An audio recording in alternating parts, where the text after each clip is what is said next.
আসসালামু আলাইকুম, কেমন আছেন আপনারা সবাই? তো টম অ্যান্ড জেরি কার্টুন কারা কারা পছন্দ করেন বলেন তো আমাকে। আমার মনে হয় বাংলাদেশের প্রত্যেকটা মানুষ টম অ্যান্ড জেরি কার্টুন পছন্দ করে, কেননা এই কার্টুনটা অনেক আগের কার্টুন আর এটা অনেক সুন্দর এবং ফানি একটি কার্টুন, যেটা আমাদের কাছে সবার অনেক ভালো লাগে। তো আমি ছোটোবেলা থেকে এই কার্টুনটা অনেক বেশি দেখি। আর এই যে পর্বটা টম জেরি মারা যায়, এটা টম অ্যান্ড জেরি কার্টুনের একদম লাস্টের আগের পর্ব।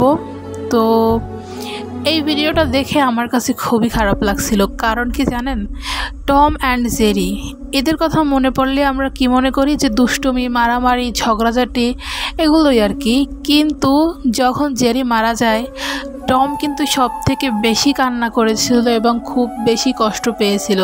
সে জেরির মৃত্যু কিছুতেই মানতে পারছিল না, মানে খুব কষ্ট পেয়েছিল জেরি কেন চলে গিয়েছে।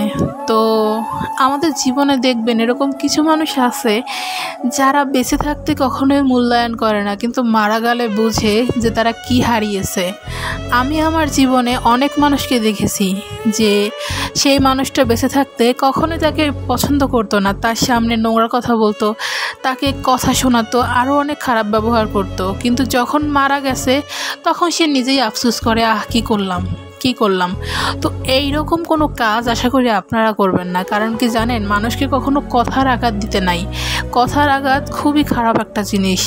আপনি কাউকে গায়ে হাত তুলেন, দুদিন পরে সে সেটা ভুলে যাবে, কিন্তু কাউকে যদি কথার আঘাত দিয়ে কষ্ট দেন, সেই কথার আঘাত মানুষ জীবনেও ভুলতে পারে না। তো আমি বলবো আপনারা কখনোই চেষ্টা করবেন না যে মানুষকে কথার আঘাত দিতে। 100 বার ভাববেন কাউকে কিছু বলার আগে, কখনোই কাউকে কথার আঘাত দিবেন না। ভালো থাকবেন সবাই। আর আমার ভিডিওটা যদি আপনাদের কাছে ভালো লেগে থাকে শেয়ার করবেন, আর আমার পাশে থাকবেন, আমার চ্যানেলটা সাবস্ক্রাইব করবেন। ভালো থাকবেন।